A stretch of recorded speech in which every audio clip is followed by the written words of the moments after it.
Good morning everyone সকলোকে পুনৰ নতুন এটা ভিডিঅ'লৈ স্বাগতম জনাইছোঁ যোৱাকালি অৰ্থাৎ 27 জুলাই তাৰিখে DLEDৰ যি পেট এক্সামৰ ৰিজাল্ট ডিক্লেয়াৰ কৰিছে আপোনালোকে নিশ্চয় ৱেবছাইটত গৈ পেলাই এই ৰিজাল্টসমূহ চেক কৰিছেই ইয়াৰ পাছত SCERTৰ ফালৰ পৰা এখন নটিফিকেশ্যন জাৰি কৰিছে যিসকল কেণ্ডিডেটে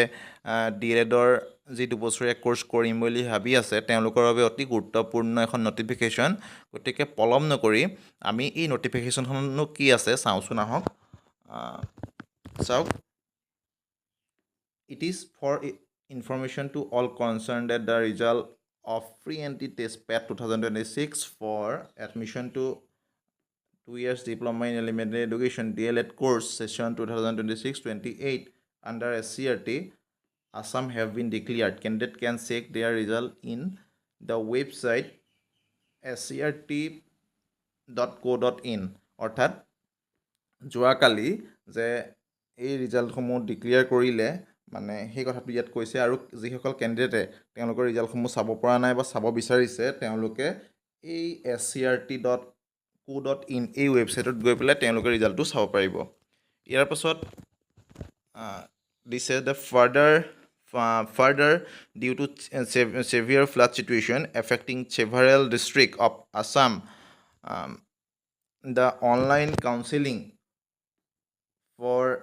admission to 2 years DLED course 26-28 which was earlier scheduled to be held from 28 July to 31st July 2026 has been extended until 3rd August. এইটো অতি গুৰুত্বপূৰ্ণ যিসকল কেণ্ডিডেটে কাউন্সেলিং কৰিব বিচাৰিব বা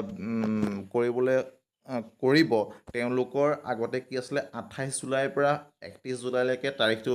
দিয়া আছিলে কিন্তু এতিয়া কি হ'ল গোটেই সমগ্ৰ অসমতে এটা ভয়াৱহ পৰিস্থিতি বিশেষকৈ শিৱসাগৰ চৰাইদেউ যোৰহাট গোলাঘাটকে ধৰি এইসমূহ ডিষ্ট্ৰিক্টত বানপানীৰ বাবে গতিকে সেইবাবে কি কৰিলে 31ৰ পৰা এক্সটেণ্ডেড কৰিলে আনটিল 3rd আগষ্ট 3 আগষ্টলৈকে এই কাউন্সেলিং প্ৰচেছটো মানে এক্সটেণ্ড কৰিছে আগবঢ়াইছে Consequently, the previous scheduled admission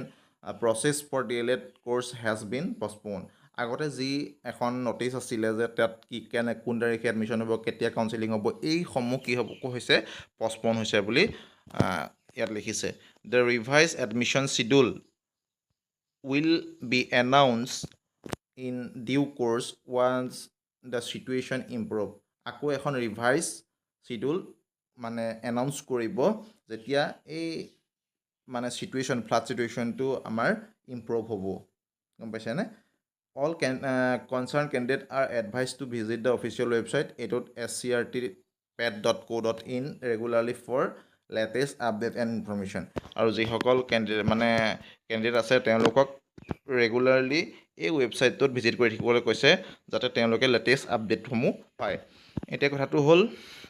এইটো director state council of educational research and training দেখিছে SCERT আসাম গুৱাহাটী 19 ইয়াৰ পৰা এখন নটিচ দিছে যিসকলে ভালকৈ চাবলৈ নাপালে তেওঁলোকে স্ক্ৰীনশ্বট মাৰি ল'ব পাৰিব আৰু নতুন যদি কিবা নটিফিকেশ্যন আহে তেনেহ'লে মই এই চেনেলটোৰ জৰিয়তে আপোনালোকক দিবলৈ চেষ্টা কৰিম গতিকে আপোনালোকক পুনৰ নতুন যিসকলে DLED কোৰ্চ কৰিম বুলি ভাবে তেওঁলোকক শুভেচ্ছা জ্ঞাপন কৰিছোঁ তেওঁলোকৰ আশাবোৰ পূৰ হওক আৰু অসমৰ যি বিভীষিকা বানপানী সেইসমূহ সোনকালেই যে শেষ হয় তাৰ কামনা কৰিছোঁ ধন্যবাদ